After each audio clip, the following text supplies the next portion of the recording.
E aí galera, beleza pessoal? Bom, estamos na nossa 7ª aula do curso de técnicas de preparação para concursos públicos, pessoal. Bora lá!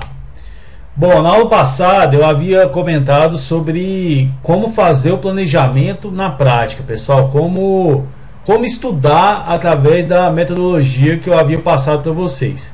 Eu havia estipulado 3 fases, a fase 1, a fase 2 e a fase 3. A fase 1, pessoal, era aquela para aqueles alunos que nunca haviam estudado a matéria, né?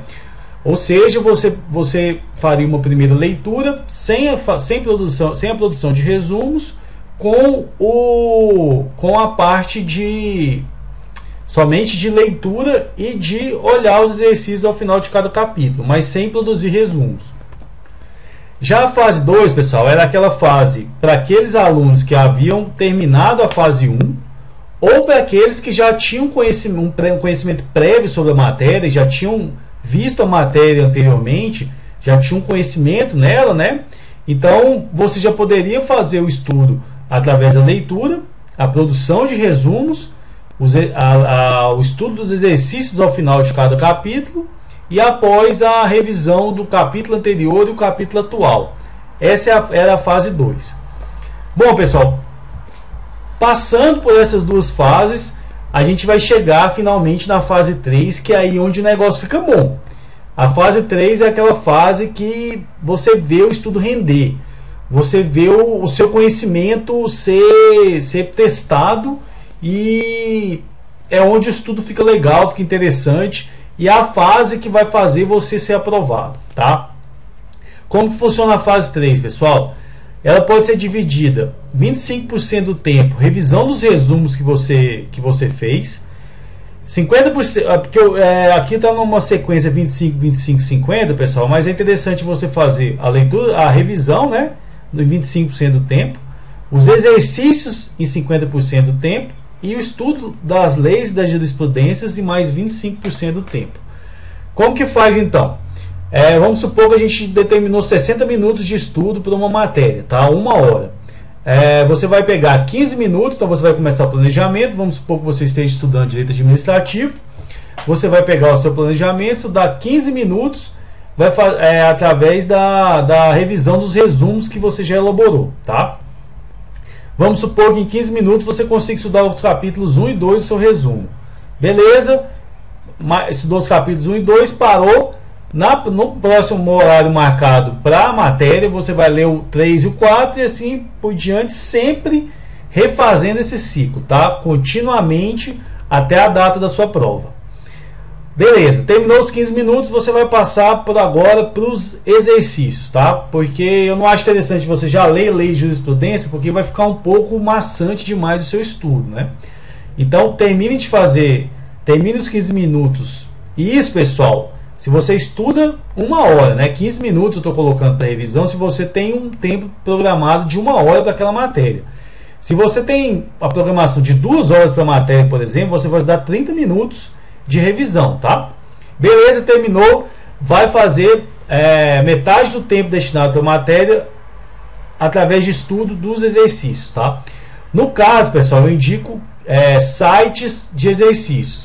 Pode ser os que eu mais gosto, o Questões de Concurso e o Tec Concurso, mas aí vocês definem quais são os melhores sites. A gente tem vários sites aí espalhados pela internet aí, vocês procurem o site que vocês mais se adaptam e resolvam esses exercícios, tá? Pessoal, e exercício tem que ser feito a milhão, pessoal, igual o pessoal de São Paulo fala, né? A milhão.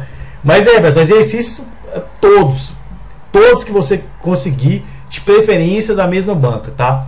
Então, se você está com planejamento de estudos para os concursos da ESAF, faça exercício somente da ESAF, pessoal. Bruno, mas vai acabar. Tem 100 exercícios só, não tem problema. Você vai refazer esses exercícios até decorar, tá? Vai decorar. Se você estiver cansado, decorado todos os exercícios da matéria, aí você pode colocar a matéria de outra banca. Pode colocar exercícios de outra banca. Mas o interessante é que você faça os exercícios da mesma banca, pode repeti-los inúmeras vezes até decorar, porque as bancas sempre costumam cobrar os exercícios de uma forma parecida. Ou seja, os exercícios se repetem, as bancas não são muito originais, então os exercícios se repetem de prova para prova. Eu vou contar dois casos aqui interessantes, pessoal. Vocês devem conhecer aquele Demétrio Pepice, inclusive ele faleceu há algum tempo atrás, e ele foi o primeiro lugar do concurso da Receita Federal de 2005. Eu lembro um depoimento dele falando que quando ele pegou a prova de Direito Administrativo da prova de auditor de 2005, ele já havia resolvido 18 questões das 20 de Direito Administrativo. 18 questões já tinham sido cobradas pela banca de uma forma parecida. Ou seja, ele conseguiu, eu lembro que ele falou que conseguiu resolver a prova de Direito Administrativo, eu acho que em 10 minutos. E pelo fato de ele já ter resolvido todos os exercícios anteriormente. Então as bancas fazem isso. O CESP costuma mudar um pouquinho, mas não muito também. Por isso é interessante você sempre refazer os exercícios da matéria até você decorar todos eles.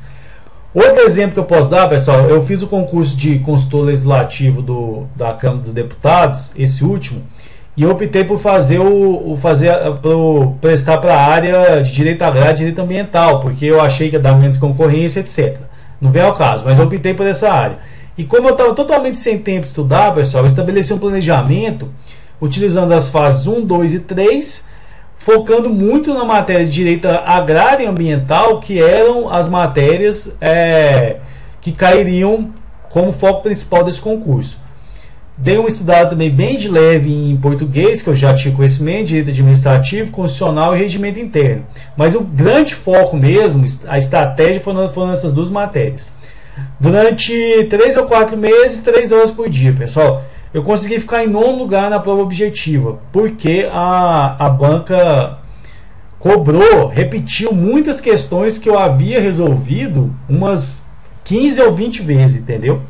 Na prova discursiva eu não consegui ter um bom resultado, porque, ao contrário das provas anteriores, eles não focaram as matérias principais do concurso, né? Não teve nenhuma questão de direito ambiental e agrário na prova discursiva. Caiu direito civil, processo civil, penal, e essas matérias eu não havia estudado. Então eu não tive um bom resultado. Mas na prova objetiva eu fiquei em 9º lugar com uma estratégia simples, estudando pouco, tá? Então a questão toda é de metodologia, pessoal. É método, é tática. E resolver exercício é extremamente importante, tá? Pessoal, então a gente aqui já estudou 45 minutos na nossa 1 hora, né? Já fizemos a revisão dos resumos, já fizemos exercícios, e agora a gente vai fazer o estudo de leis e jurisprudência, tá? Mais 15 minutos. Sempre nos atentando, pessoal, que esse estudo de leis e jurisprudências, ele tem que resultar em atualização dos seus resumos, tá? Porque como você fez esse resumo há um tempo atrás, né? Ele pode estar desatualizado. Então, o estudo da lei, o estudo legal e jurisprudencial tem que resultar na atualização dos seus resumos. E, pessoal, eu sempre recebo muita reclamação dos alunos do coach, ou até por e-mail, do pessoal falando da questão do resumo ficar muito grande. Eu não sei fazer resumo, meus resumos são cópia do livro. Então, uma tarefinha bastante interessante que eu desenvolvi, pessoal, é de você... Eu acho que eu expliquei isso na aula passada, mas eu vou explicar de novo. É de você tentar sempre resumir uma página em meia página. Ou seja, você escreveu uma página toda, o seu resumo você acha que ficou muito grande, você vai tentar esquematizar essa página que você escreveu em meia página só, contendo todas as informações que aquela página inteira havia, mas de uma forma mais resumida, tá? Dessa forma, você faz o resumo do resumo. Então, se nessa revisão aqui você achar que está perdendo muito tempo com o seu resumo, tente fazer o resumo do resumo, tá? E aí vai sempre colocando as mesmas informações, tá? E com o tempo você vai lendo tantas vezes o resumo que você vai decorando as coisas os assuntos que estão aparecendo no resumo, você não vai precisar lê-lo novamente de forma inteira. Então você pode fazer um resumo, vamos supor que você tem um resumo de 10 páginas, você pode transformar em 5, daqui a um tempo você transforma em 2 páginas, daqui a um tempo você transforma em uma página, que você vai bater o olho e vai ler. E você vai ler essa uma página, todas as matérias na semana antes da prova. Essa estratégia é muito boa, pessoal, dá muito certo, tá? E eu indico, Testem essa estratégia que ela funciona. Galera, chegando, saindo o edital, tá? Vamos supor que você estudou todas as matérias já que tinham chance de cair no edital passado, e o edital novo veio com matérias novas. Qual que vai ser a tática então? Você vai pegar você vai reservar 50% do seu tempo para estudar as matérias do edital anterior, que são essas que você já estudou na fase 3, seguindo esse fluxo aqui, e os outros 50% do tempo restante você vai se dedicar à matéria nova, com uma leitura da teoria, anotações, se possível, no próprio material e a resolução de muitos exercícios. Fazendo também, se possível, um resuminho para você revisar uma semana antes da prova.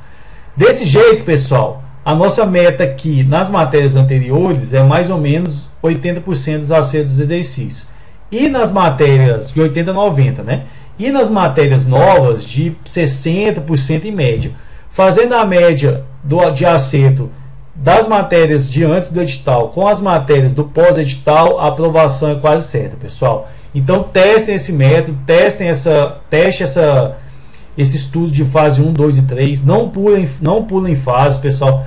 Eu não aconselho que você comece a estudar através de exercício só. Eu acho que isso gera uma ansiedade muito grande. Você não fixa a matéria, você acaba só decorando os exercícios. Então, se cair alguma questão diferente, você não vai conseguir concatenar com o estudo teórico de outras matérias. O CESP gosta muito de fazer isso, tá? Testem essas 3 fases, que elas são bastante interessantes, pessoal. Beleza?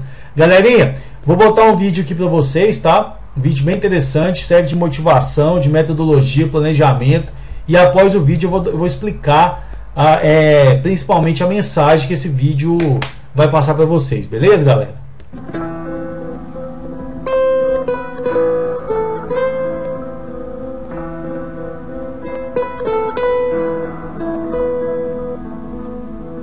Boa noite. Vou falar de motivação e de foco e como o esporte agiu e age na minha vida, né? Esse controle aqui tá complicado, né? Bom, eu desde que me conheço por gente, eu sou apaixonado por esporte, vivi o esporte por influência do meu pai, vivi e amo o esporte. E cheguei a fazer tudo quanto era esporte na escola, cheguei a jogar em categorias de base de time de futebol, cheguei até a profissionalizar, mas por um acaso da vida a moda surgiu e eu comecei a trabalhar também como modelo. Isso foi tomando uma proporção maior, claro que a parte financeira também pesava, né? Porque às vezes você ganha como atleta, no começo principalmente, não paga um dia como modelo. Isso foi tomando uma proporção maior, então a moda ficou como primeiro plano e o esporte passou a ser um segundo plano. Porém, eu sempre estava ligado ao esporte. Fiz faculdade de educação física, troquei do futebol para o boxe e aquilo continuou. A moda sempre em primeiro plano e aquela minha paixão de lado. E eu fui conquistando muitas coisas, viajando o mundo com a moda, conquistando trabalhos, grandes trabalhos. E depois de 10 anos como modelo, finalmente eu recebi uma grande oportunidade, que foi de fazer uma campanha de perfume, de me tornar imortal para a moda, né? Porque você vira aquele perfume e claro que te traz um retorno financeiro muito grande. E aquilo, o retorno que aquele trabalho ia gerar era uma coisa muito maior. Então tudo que eu esperei pela minha vida como modelo foi realizar esse trabalho. Foi uma campanha com uma grife muito grande, com o maior fotógrafo do mundo, com as top models. E isso aí aconteceu em 2008. Só que quando eles lançam essa campanha, na verdade quando eles começam a produzir, eles fazem a campanha um ano antes e todo esse processo é tão grandioso que leva um ano para ser trabalhado e para ser lançado. E durante esse um ano eu fiquei na geladeira, não podia fazer nada e aquilo para um jovem me consumiu muito, né? Porque eu também não estava numa situação financeira tão fácil e ao mesmo tempo eu não podia trabalhar esperando aquele grande momento. e me preparando para aquilo. Eu tinha que entrar no padrão da moda, que esteticamente era alguém mais magro, eu sempre tive um perfil grande. E em 2009, quando ia ser lançada essa campanha, faltavam 15 dias, no dia 4 de julho, eu lembro de eu ter acordado, fui fazer um treino de boxe de 1h30, fui na agência, abri meus documentos, à tarde corri mais 12, 15 quilômetros, e fim de tarde meu pai me ligou, falou: Nando, tem um jogo aí, vem jogar. Eu falei: fominha, adoro bola, vamos jogar. Joguei um tempo, não consegui mais, começou a me dar cãibra na panturrilha, acabou o jogo, fiquei ali com o pessoal, fui embora para casa. Quando eu fui embora para casa, apagou, botãozinho off. Não sei o que aconteceu, mas eu acordei. Quando eu acordei, eu estava num lugar todo branco. Olhei, tudo branco. Olhei para minha direita, tinham 3 loiras de branco. Eu pensei isso mesmo. Olhei para o meu lado esquerdo, tinham 2 senhores de branco, né? E aquela pergunta, né? Falei: nossa, o que é isso? Será que é o céu? Todo mundo de branco? Mas eu olhei pro lado direito de novo e falei: bom, se é o céu, não tá ruim não, né, velho? E brincadeiras à parte, mas eu acordei e não sabia onde estava. E eu comecei a ter consciência, olhei meu corpo e falei: pô, não tô machucado, não tive nenhum ferimento por fora. E comecei a dar comando pro meu corpo, e a hora que eu dei comando pra minha perna, eu vi que ela não reagia. As pessoas vinham em mim, minha mãe, meu pai, meus amigos, todo mundo cara de desespero, até chegar o meu tio calmamente, falar assim: Nando, aconteceu isso, isso, isso, você vai entrar numa sala de cirurgia agora, você vai fazer uma cirurgia e o processo vai começar dali por diante. Ok, entrei, fiz a cirurgia, não me lembro, fiquei 5 dias na UTI induzida. Quando eu tomei a consciência de novo, eu passei para o quarto, fiquei no quarto, passou 1 dia, 2 dias, 3 dias. Eu pensei: pô, preciso me reabilitar. Eu tenho o lançamento da campanha, que eu esperei 1 ano, que eu esperei minha vida inteira para fazer um trabalho desse como modelo. Eu preciso voltar daqui 15 dias. E comecei a fisioterapia muito forte. Quando eu comecei essa fisioterapia, estourou aqui, o líquido sinovial começou a vazar nas minhas costas. E isso gerava uma dor de cabeça muito grande. E os médicos decidiram que a gente tinha que fazer a sucção desse líquido e eu teria que ficar 10 dias deitado em leito zero.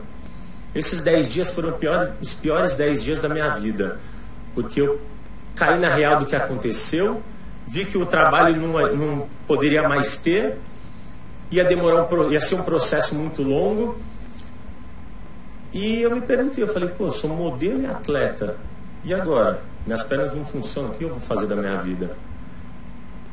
E passou esses 10 dias, cabeça fritando.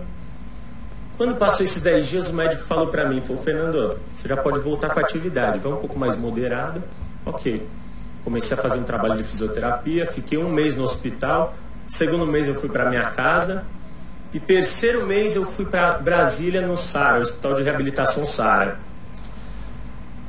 Quando eu cheguei no SARA, eu comecei um processo de fisioterapia que eles usam o esporte de uma forma lúdica para te entreter e ao mesmo tempo te reabilitar.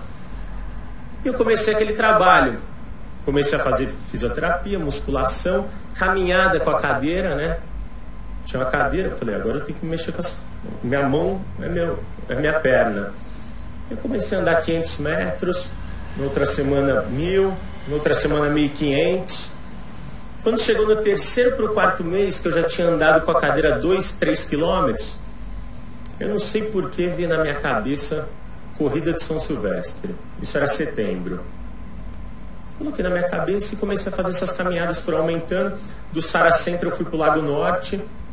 No Lago Norte me falaram: ó, lá no Lago Norte você vai ter mais condições de fazer esporte, que é o que você gosta. E lá vai ter um professor que vai te estimular muito. Quando eu cheguei lá, eu conheci o Fred, que foi um cara que me estimulou, e eu pude abrir o jogo com ele e falei: velho, eu quero ir para São Silvestre. Foi quando? Agora, dezembro. Você tá maluco, velho? Aí falei: eu quero. Beleza, ele veio no outro dia com uma planilha de treinamento daquele dia até o dia da São Silvestre. E a gente começou, ele como educador físico começou a trabalhar comigo. A gente começou a caminhar. Passou mais 1 mês, eu já estava andando 7, 10 quilômetros, 12, 15, até o médico chegar para mim e falar: Fernando, você tem que parar com isso, cara, vai te dar tendinite, vai dar um problema na sua mão. Falei: doutor, o senhor é médico, não é? Então, se quebrar minha mão, o senhor conserta. Se quebrar minha cabeça, quem vai consertar? Ninguém, né? Então me deixa com o meu método. Enfim, e a São Silvestre na cabeça. Só que para ir para São Silvestre tinha que ter uma cadeira especial, né? Que ela tem uma roda aqui na frente e é de corrida, mas até então não tinha essa cadeira, ok. Chegou o fim do ano, era dezembro, eu voltei para São Paulo, vi minha família, Natal, muito bonito, muito legal, mas eu só queria saber da São Silvestre. E a tal da cadeira emprestada chegou. Só que a cadeira é para uma pessoa de 1,60 m. Então eu via que todo mundo põe a perna para trás, né, para correr, e a minha tá para frente. Falei: tá alguma coisa errada. E a hora que eu tiro minha luva, eu tô com a luva de motocross. Todo mundo começou a rir, falar: pô, tu vai correr com essa luva? Eu falei: desculpa, isso aqui é do acidente, eu até passei. Eu falei: vou correr com essa luva. Não, você não vai conseguir. Eu falei: vou. E, não, então eu passo o esparadrapo, aí passei, enfim. Vamos lá. Coloquei a cadeira na linha de partida. Nem sabia onde eu estava, que eu sabia que eu tinha aquele objetivo que eu tinha colocado na minha cabeça, através do esporte, através do meu prazer. E foi dar a largada. Quando deu a largada, saí, toquei a cadeira forte, forte, entrei na Consolação, que é uma descida. Quando chega na Consolação, aquela cadeira começou a embalar, ela é de corrida, não é igual essa. E começou a embalar. Eu falei: se eu frear aqui na frente, eu vou capotar. E eu fui lá e pus a mão para frear. No terceiro, eu senti o e um quentinho na mão. Eu fiz, na hora que eu olhei minha mão, estava em carne viva. Eu olhei, eu falei: quer saber? Vamos embora, vamos ver até onde eu aguento. Aí tocava com o cotovelo, qualquer parte que fizesse a cadeira se mexer, eu estava tocando. E fui, fiz aqueles, mas a prova tem 15 quilômetros, fui, chegou no 13º quilômetro, a subida é Brigadeiro, 1,5 km de subida. Eu olhei, eu falei: vamos embora. Parecia o filme do Forrest Gump, né? Todo mundo aplaudindo: Go Forrest! E eu lá. Acabei lá em cima, a hora que acabou, deu aquele alívio, eu falei, virei para a direita a cadeira, olhei, entrei na Paulista, a linha de chegada 500 metros. Aí dei mais uma tocada, uma, duas, na terceira de novo, só que foi mais comprido. Eu olhei e falei: pô, furou o pneu da cadeira. Eu olhei pro céu e falei: Barbudinho, tá de sacanagem comigo, né? Tá me testando. E eu falei: quer saber? Pum, arranquei o pneu. E lá fui eu. Se olhar a cadeira aí, tá sem o pneu na frente. Lá vou eu tocando. E a cadeira. Cheguei, a hora que eu cruzei a linha de chegada, meus pais me esperando. E de repente aquele choro, há 6 meses atrás, de tristeza, virou um choro de emoção, de felicidade. Aquele filme passando na minha cabeça de tudo que tinha acontecido nesse pouco tempo e do que poderia acontecer. Mas ali naquele momento eu conquistei uma capacidade tão grande. E uma coisa que me motivou foi saber também que ali, sentado numa cadeira, eu poderia estar representando pessoas com deficiência. Aquilo era um momento assim que eu tinha que buscar motivação para completar aquela prova.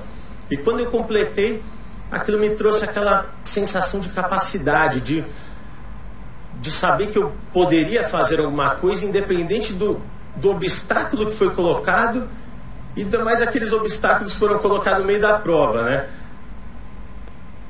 Ok, conquistei isso aí. Só que não acabou, né? Eu tenho que voltar para Brasília. E agora, o que eu vou fazer da minha vida? Correr de cadeira de rodas? Não. Definitivamente não. Eu voltei para Brasília e lá, né, conhecendo os esportes, vendo os esportes, eles usam a canoagem também como uma forma de reabilitação. E quando eu sentei naquele caiaque, a sensação de capacidade foi conquistada através da dor, através do esporte, que é o meu prazer, mas com muita dor. Na hora que eu sentei no caiaque, eu comecei a remar, eu me vi livre, né? Eu estava livre, porque eu poderia ir para onde eu quisesse, e de repente aquela liberdade que foi perdida por estar numa cadeira de rodas, por não ter acessibilidade, o caiaque me devolveu. Eu estou livre aqui, eu sei o quanto eu sou capaz e agora eu tenho a liberdade.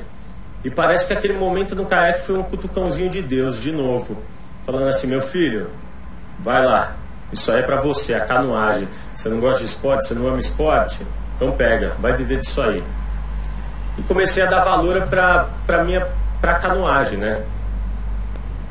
Comecei a pensar em planos novamente. Eu precisava do objetivo, de um foco, alguma coisa para me alimentar. Isso em janeiro. Eu comecei a mexer no computador e vi que em agosto tinha o Campeonato Mundial de Paracanoagem. Lá vou eu de novo, próximo objetivo. Comecei a treinar para isso, treinar. Eu quero o Campeonato Mundial, vou para lá. E conquistei a vaga, né, para o Campeonato Mundial. Só tinha eu como atleta no Brasil.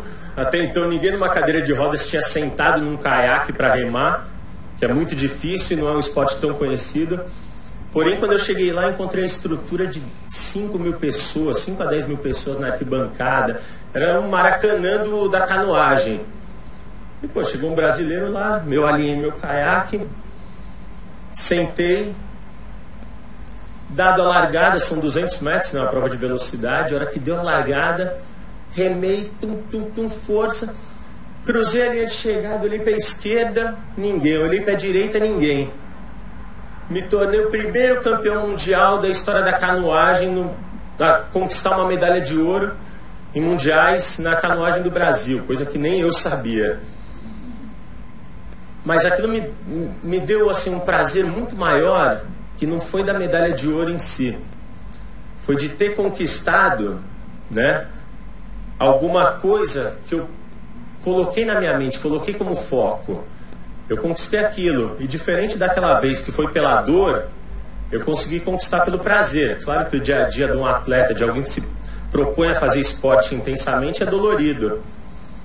E aquilo assim, eu pude, né, colocar assim, me devolveu. Eu já tinha conquistado a sensação de capacidade, agora me veio a sensação de liberdade. E eu vi que ali eu tinha uma responsabilidade agora muito grande, como se aquilo fosse a minha ferramenta de comunicação com o mundo. A canoagem é o que me faz falar com as pessoas, exigir direitos iguais, mostrar que deficiência é eficiência, todo mundo tem, né? E o momento da medalha de ouro, assim, foi mais do que a medalha de ouro. Acho que essa foto já fala tudo. Foi aquele desabafo de me encontrar no mundo de novo, né? Através do esporte, através do que eu sempre gostei, eu me encontrei. Foi pela dor ou foi pelo amor? Mas eu cheguei lá. E a mensagem assim que eu deixei e que eu conquistei, que eu quero deixar para as pessoas, é isso, né? Que às vezes, seja pela dor ou seja pelo amor, tem que servir como motivação para você. Você tem que buscar aquilo, você não pode deixar aquilo te derrubar, você tem que usar isso como força. E fazer as coisas com verdade, com intensidade, com fé, que quando você faz assim, você conquista ou a medalha de ouro ou o último lugar na corrida de São Silvestre. E tem uma frase do Ayrton Senna, até a hora que tocou a música aqui eu fiquei arrepiado, né? Que fala exatamente isso. Seja você quem for, seja qual for a posição social que você tenha na vida, a mais alta ou a mais baixa, tenha sempre como meta muita força, muita determinação e sempre faça tudo com muito amor e muita fé em Deus, que um dia você chega lá. De alguma maneira você chega lá. Então, obrigado aí por compartilhar isso com vocês. E acho que a mensagem é essa: faça com amor, faça com verdade, que você vai colher os frutos.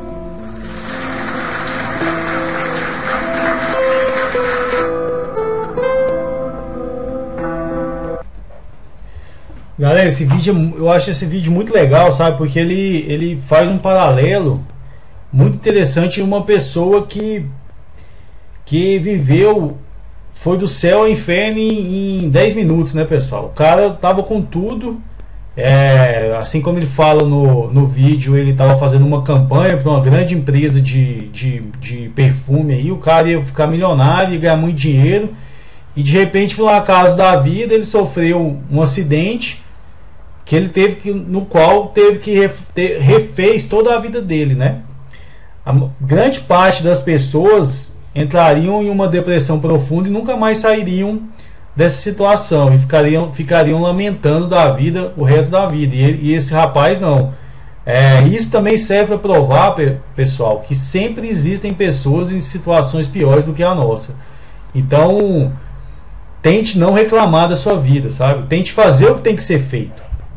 Se você tem que estudar, se o seu objetivo é passar no concurso, faz o que tem que ser feito, faça o que tem que ser feito, estude, dedique-se de corpo e alma, de coração, dê o gás, tá? Tente ficar, pessoal, eu tenho um exercício interessante, a questão de reclamação, é você tentar ficar uma semana sem reclamar de nada, tá? Tente fazer esse exercício, você vai ver como você vai entrar em um astral diferente, tá, galera? Então, o primeiro ponto que eu gostaria de deixar desse vídeo aqui: o mundo dá muita volta, pessoal. Hoje você pode estar mal aí, você pode estar tomando bomba nos concursos, mas daqui 6 meses, daqui 1 ano, você pode estar no paraíso, tá? Não desista. Você pode estar muito bem hoje, muito mal, mas essa situação de vida pode mudar, isso depende só de você. Outros pontos também que eu acho interessante, que esse vídeo destacou, pessoal, a questão do planejamento e foco, né? O Fernando quis o foco de correr São Silvestre e depois disputar o Campeonato Mundial. E para correr São Silvestre ele teve a ajuda de um preparador físico que estabeleceu um planejamento, uma meta para ele desde setembro até dezembro, para que ele fosse aumentando aos poucos o ritmo de corrida dele na cadeira de rodas até conseguir superar uma prova de 15 km. É a mesma coisa que eu falo aqui para vocês, pessoal. Não adianta você querer começar a estudar hoje e passar no concurso amanhã, não é assim. Você tem que estabelecer um planejamento, fazer uma planilha, determinar uma meta de horas de conteúdo a ser estudado, até que você alcance o seu objetivo, que é vencer a maratona no final do prazo estipulado, tá, pessoal? Então, tenha calma. Tudo que você for fazer na vida depende de seguir um fluxo e um procedimento pré-determinado, galera. Gostaria também de deixar claro aqui, ressaltar uma mensagem que ele passou no vídeo também, que é: não dê ouvidos a quem quer te desanimar. Assim, não que era a função daquele médico que falou para ele que ia dar tendinite na mão dele, né? Mas você pode pegar essa situação e fazer um paralelo com as pessoas que tentam te desanimar na vida, né? Não estudo para concurso é tudo com vaga comprada, as pessoas não passam. Não dê ouvido, pessoal, não dê. Se você tem um objetivo, se você quer algo de coração, se você quer algo com fé, com força, corra atrás, mesmo que os outros falem para você que não vai dar certo, tá? Nunca dê ouvido aos negativistas, pessoal. Dê sempre ouvido ao que o seu coração e ao que sua parte racional e emocional estão te dizendo, tá? Outro ponto importante, pessoal: superação de obstáculos, né, galera? Se você vê a história da corrida de São Silvestre, chegando no final, ele já havia passado por várias situações, a mão com problema de ter freado no pneu, em carne viva, mesmo assim, 500 metros para o final, fura o pneu, né? Isso pode ser também comparado com os sobressaltos que a gente tem durante a nossa preparação de concurso, as bombas que a gente toma. Sempre mantenha o seu foco, sempre mantenha a sua força de vontade, sempre supere os obstáculos, tá? Os obstáculos estão lá para ser superados, para te dar força, para te fazer uma pessoa melhor, tá? Eu te garanto que se você tiver uma motivação para superar esse obstáculo, a conquista vai ser ainda mais prazerosa, tá? Pense que você conquistar uma vaga no concurso público estudando 6 meses é bem diferente de você conquistar uma vaga no concurso público tendo que estudar 3 anos, passando por várias dificuldades, tá? Você vai dar muito mais valor na sua conquista se o seu caso for esse segundo caso, beleza, pessoal? E também eu queria deixar destacado aqui a frase que ele cita do Ayrton Senna no final, né?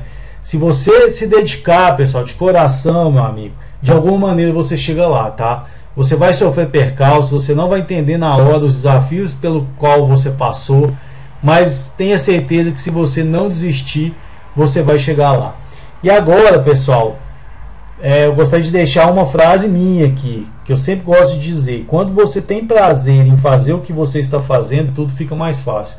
Você vê que o Fernando Fernandes adora esporte, e o fato dele gostar disso dá mais motivação, gera motivação para que ele consiga superar os obstáculos e esses obstáculos fiquem mais fáceis.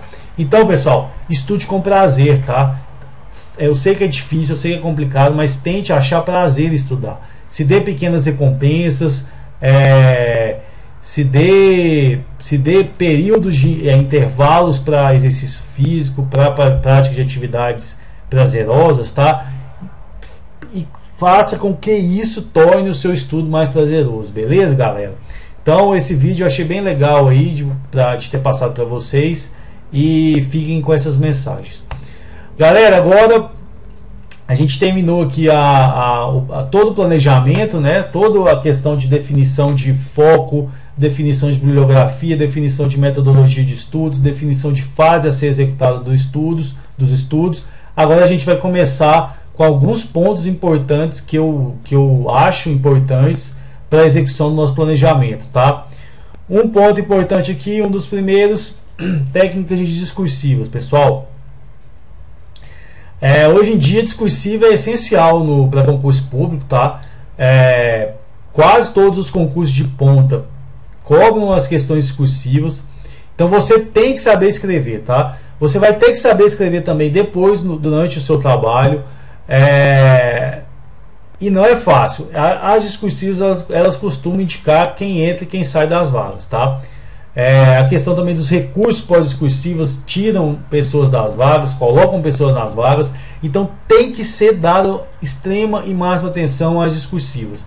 E não é só antes da prova, tá, pessoal? Um pouquinho antes da prova. Você tem que vir estudando, começar a estudar discursivas desde muito tempo antes da prova. E treinando, e vendo o que você tem dificuldade, o que você não tem, quais são seus pontos fortes, pontos fracos, tá? Eu costumo sempre separar uma hora ali na semana para os meus alunos do coach estudar discursivos. Eu tenho um material discursivo de discursivos que eu passo para os meus alunos, e depois solicito que eles treinem para que eu faça a correção, para ajustar todos os pontos que eles precisam ajustar para elaborar uma redação nota 10, tá, pessoal? Então, galera, as discursivas sempre têm que estar de acordo com o Manual de Redação Oficial da Presidência da República, tá? Esse manual ele é utilizado dentro dos órgãos públicos, e as bancas de concursos, né? Elas também utilizam as regras do Manual de Redação Oficial da Presidência da República para efetuar a correção das provas nos concursos, beleza, galera? Aqui a gente vê um resumo do que uma prova discursiva de concurso deve ter: simplicidade, clareza, objetividade e concisão, pessoal. Esses quatro adjetivos aqui são essenciais para uma redação nota 10, tá? Principalmente isso aqui, galera: simplicidade, tá? Você não é nenhum Machado de Assis, você não é nenhum Carlos Drummond de Andrade.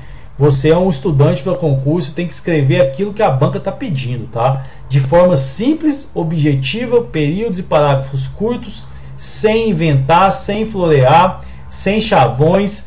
Simples, escreva aquilo que tem que ser escrito, que é aquilo que é o óbvio, tá? A redação de concurso é para ser escrita através do óbvio, é para responder o que a banca cobra. O examinador tem um espelho do que ele vai considerar na sua redação. Então, o máximo de objetividade que você tiver vai fazer com que aquilo que está escrito na sua redação bata com o espelho do examinador.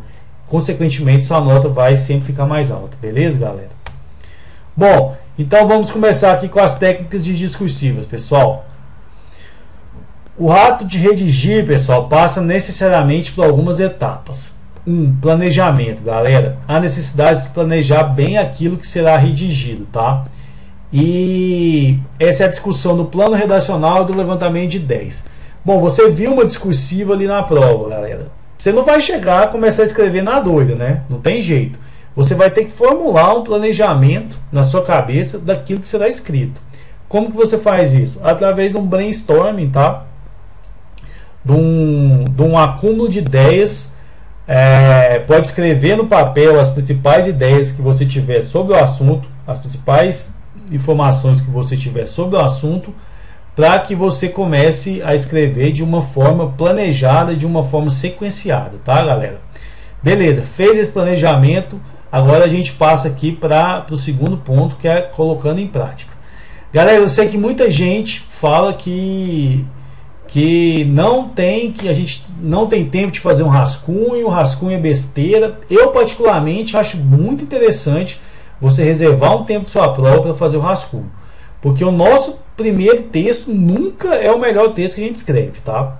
O segundo texto, depois de um rascunho, ele sempre pode botar 30% a 40% melhor do que o primeiro. Então, pessoal, tente fazer a prova de forma mais rápida, tá? Uma tática que eu acho interessante é sempre você começar a prova pela parte das questões objetivas, mas assim, você recebeu a prova, já olha o que a discursiva estava pedindo para você, tá? Eu vou dar um exemplo concreto aqui. No concurso do Senado de 2011, eu peguei a prova, né, o objetivo é discursiva, e já olhei o que a discursiva estava cobrando, era o tema de reengenharia. Eu não sabia direito.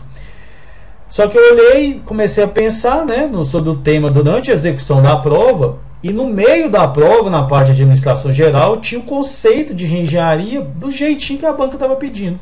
Então, pessoal, muitas vezes a gente vê assuntos pedidos na discursiva dentro da prova objetiva. Isso vai te ajudar a responder, vai te ajudar a clarificar a ideia dentro da sua cabeça.